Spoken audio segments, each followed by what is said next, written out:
Hello YouTube. I'm here at the concert of Riverside, a prog band, and I'm here with Michal. How are you? Hey, how you doing, guys? Good. You're the keyboard of Riverside. Yeah, I'm a keyboard player. You are one of the founding members of the band, or you're from from day one at the band, or? I'm since 2003. Okay. And I interview because Riverside has a huge also an influence with electronics inside in the sound. So if you have synths, you have keyboards and so on. Well, And actually, I always was a fan of synthesizers, especially my lovely analog synthesizers. Mhm. So I grew up on the music like electronic music, German school, and rock and metal. So yeah, you're trained keyboarder. I really love whole music. I can listen to the death metal and I can listen to Mozart. Because everything have a lot of interesting things inside. Mhm. So I love harmony, like as I said, Mozart, for example, is a beautiful one, and I love really hard sound, like I don't know, Deep Purple, for example. So that's why I have Hammond I organ. think if you visit your personal YouTube channel, you can see Michal is also a big synthwave fan. Yes. I love, as I said, I love synthesizers and analog synthesizer. And during the previous tours, I was playing on the real one, like for example, Profet 5 or Minimoog. But I decided they are too old for traveling, these days. So I bought Oberheim OB6. And you change it, right? You said you change it from the Profet 5 to the Oberheim. Yes, because Profet 5 it's old a little bit, and I think it's good to have it in the studio. How does come this change? Because of issues on stage, or was it more difficult to bring always that old analog vintage? It's about carrying the stuff, I didn't want to destroy this beautiful synth. Okay. Yeah. And because the Profet is kind of different sound character as the Oberheim, does it fit well? You think in the Riverside sound, or does? Yes, actually they are a little bit different, but that's what I need. It's a good, powerful sound. The main thing is its quality. So here, this is real analog instrument. I can say it loud because maybe that sounds exactly like Profet 5, but I can say it have the same level of quality. That your recordings now, the latest album from your ID.Entity, is it made with your? Yeah, these three instruments actually. Yeah, true. Those Oberheim, Profet 5, and Minimoog. Okay. So yeah. So you're using the same instruments in the studio as in live? No, because usually on live I'm trying to do all on this one. But I mean, you using basically the same arsenal of instruments you're trying to bring on stage as in the studio. In studio, there's a lot of details, and that's why I have a lot of synthesizers to play and do the best production I can.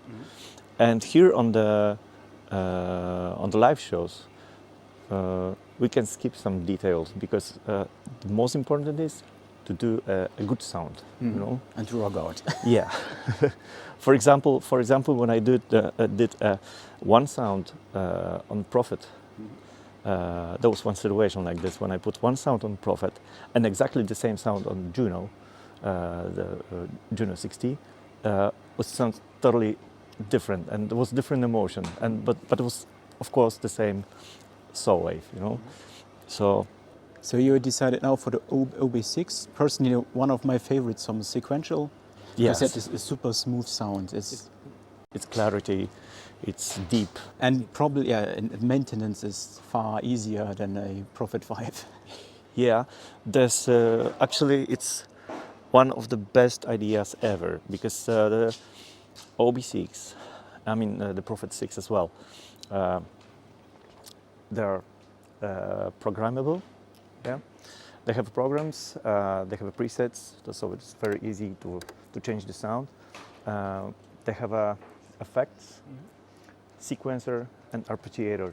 So actually, this is everything you really need to play some song. And how do you make it for the different songs? You are always changing the presets, or is it made with MIDI over? You are changing with No, I'm MIDI? changing the presets. You know, Manually here. Manually, yeah. Okay. But during the same songs, you know, on the Profet, for example, or Minimum was a little bit different and much more complicated because I was playing on a synthesizer. I have a different sound here, but I have a MIDI controller here on the foot controller with additional sound effect. So you're running the OBS6 through a effect processor? Before OB6, when I was playing on old stuff like. Okay. Yeah. But right now, everything I have here. So you're using also the onboard effects? Yeah. And they are really good quality as well. So this is kind of perfect instruments actually, because it's small, it sounds good, sounds very good actually, and have everything you need actually. So yeah, and additional thing, it have a MIDI as well, which is very important for some songs I have right now on this ID.Entity tour, because to play live, I need the MIDI to use sounds from the Chronos. Oh, okay. So when I'm playing unisono, okay, so you interconnected it with the Chronos, and yeah, so it playbacks only the. because there are some moments like I have to do exactly the same melody on the analog and the brass, for example. So I could play on both instruments the same way, but if I have a MIDI, I can play brass and analog here, and I have a free hand to do, for example, some other chords, additional one. Yeah, like that's what I did here. It's something like I have an organ here. This is not actually Hammond, but it sounds like. And it's going to the preamp and to the lazy speaker 147 I have here. Okay. Yeah, but there's one more thing. I have another one channel from Chronos, right here. It's loud right now, but yeah, I can do things like this, for example.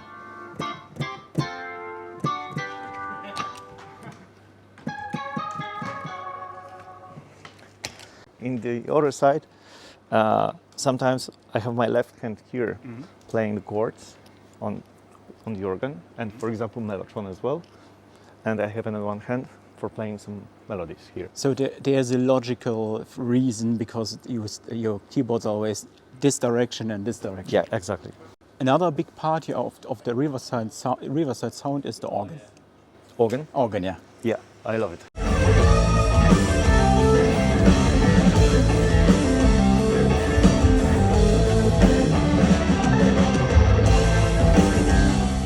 And you tell me before the video, you're using not an emulation. Never. I'm trying to all the time play on the lazy speaker. I think it's if we are talking about organ, this is the most important thing, because it's really natural, and it is acoustic instruments. It's like guitar, you know. When you have your guitar and you have a keyboard with guitar sound, it's always better to have a real one, yeah. And how is it working with this on stage? Does it work always, or? Yeah, actually I'm a freak, so if something is wrong, I can repair this. And I have 3 of them, so actually. Okay. So I talked to a real organ freak. Yeah, and synth freak as well. So you're using not an emulation, but a real one? Yeah, actually, this is not a Hammond organ, but this is Quark CX3 from 70s. This is 78 or 9, something like this. But anyway, it's. But you could. Honestly, I can say it's much better for me than, for example, some digital organs, you know, like XK1 or something like this, because it have really nice sound, and what is very important, it mix well with other instruments on the stage. Okay. Yeah. But you could use let's say, an emulation in the Kronos. So it makes for you a huge difference between the real one. Yeah. But it would be more convenient, let's say. But it's just just an additional thing here. That's what I'm doing. Sorry. But it would be more convenient for you for programming, for taking it on stage only the Kronos and instead of the Leslie, instead the organ, taking the real one with you. I'm always trying to have the real one. Even if you are if we have some flying shows, festivals or whatever, and we can't take our own stuff, on the rider is Leslie speaker, always. And that's a big part of the Riverside Sound organ. And you have also the Kronos. I think, where is the Kronos not in progressive rock? There's, I think, Dream Theater has one. There's so many other bands using the Kronos as mothership or as... Yeah, I think it's kind of universal instrument because you can use it everywhere. It's good for jazz. It's good for electronic music, and here I can play piano. I can play Rhodes. I can play some space pads or something like this. So. Are you using here the onboard sounds, or do you use I think like from Kurt Ader, the sound libraries, or some external stuff? Or you're sampling yourself? It depends what I need, It depends about the situation, what I need. Because sometimes I'm putting the samples because I can't find, the sound on board. Yeah. But Mostly that's what I'm trying to do is find the on board something and do some kind of addition. So you're not sampling a lot your stuff in the studio and taking it to the Kronos? Sampling? Sampling like sounds you have on your vintage synths in your studio, or... And put the samples to the Kronos. There are some situations, but actually, to be honest, on live shows, you can't hear the small details, So if I can find some sound which is similar but not the same, and it works, it's fine. Okay. I'm not crazy. Like, for example, that's what I was trying to do at the beginning when I was playing on the Profet 5. I was looking for exactly the same sound what I was playing on the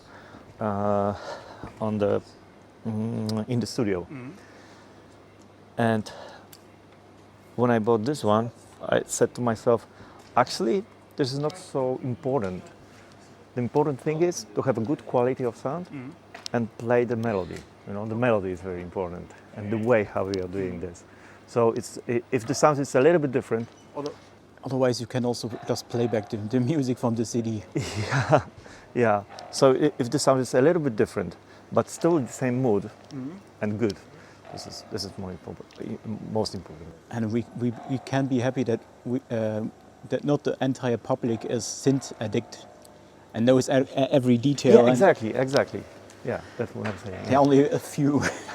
And you using Kronos also. It goes straight to the mixing board, or something on top? Probably they have something there. I mean, from here. So you're using no onboard effects? No. That's what everything I'm trying to do here. This is one more reason why, because I can save the program to the USB pen drive and go to the other part of the world. And so beside this one, the speaker, you have no other involved effects also in your single chain. Yeah, I mean you're using only the onboard effects of every instrument and no outboard effects. I'm trying. No. I'm trying to do everything on board. This is it's because I see you have a rack here, but it's more for mixing or. Yes, this is. It's prepared for analog instruments. If I will try to add some other one, it's prepared for it. Like, for example, I was playing on theremin. Yeah. So if I put the theremin I have a gate and compressor here, and have effect processor. So, yeah. So these are not in use for this tour. No, no. Okay. Understand. It's great to see that. It's always great to see that keyboarders have a different setup. There are only people who use very minimal, using only the Chronos, other using more synths or even the tower of synths. Yeah, good. And it's great to see this here. And talking a bit about your own music, because you are in Riverside, but you're doing also something on your own, say on your solo project. You did for me it sounds like a soundtrack. The Sessions, you are talking about sessions? no, Or are you there? Yeah, are you there? That's for me a very soundtrack. Yeah, it sounds like, because I have to tell you that I'm a huge fan of soundtracks. I do really love, scoring, whole orchestra actually, those things like this. The Arider album is dark and very spacey. There's a lot of, I can say, post-rock as well, and electronic stuff. And you have some cool guest voices on it. Yes, because I decided everybody were thinking, okay, Michal is recording his solo album, so probably there will be a lot of Hammond solos or a lot of arpeggiators or space. But yeah, I just wanted to play some songs as well, And a very good friend of mine, Mick Moss, was a great guest on this album. He's on 2 songs, and as well Bela Komoszyńska. She has a beautiful voice. She's for a you good friend of mine as well. Is it a different thing for you composing in, let's say, prog rock, than in electronic and cinematic like this? Or is it Big difference? Yeah. Is it a different workflow, a different? No, actually, I feel good in every genre of music. And I don't have a problem with that. I can play prog rock, and I can compare this with, I don't know, opera, if you want. Okay, and any plans to make these also once live, or is it just a side project you have? Actually, I have a nice situation when I was playing live, because the organizers of some festival asked me for being a guest on the festival, and I was playing my own solo stuff. Okay. And be a guest with Tangerine Dream. Oh yeah. That was beautiful thing. Yeah. Right now I will have my festival next year as a solo artist, and right now I'm working. This is a new thing for me, but. I'm working as a composer for the soundtrack for a new game. Okay. Yeah. Cool. And as a sound designer as well. Okay. Yeah. Where can people see your stuff? You have a website, or you have only on Bandcamp? So where we can see or buy? Yeah. Actually, I have a Facebook page. I have a Instagram, of course, the socials, and soon there will be my website. Big thanks, Michal. Thank you very much, and guys. I'm looking forward for the concert today. Thank you so much. Take care. Bye. Bye.